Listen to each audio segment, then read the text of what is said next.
আসসালামু আলাইকুম। আল্লাহদান মশোয়ার যাত্রাবাড়ি, এটাকে লাল পোয়া বলে। ফ্রিজিং একটা মাছ কার্টনে করে আসে, 250 টাকা কেজি খুব বিক্রি হইতেছে আরও।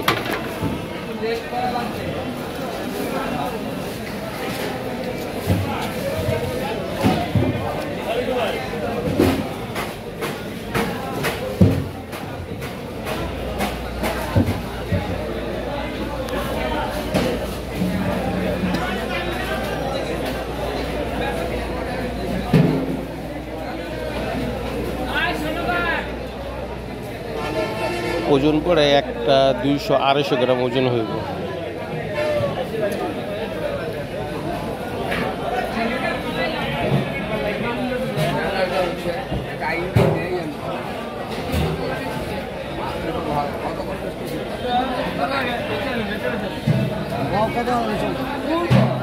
আমি 1100 টাকা বেচছি।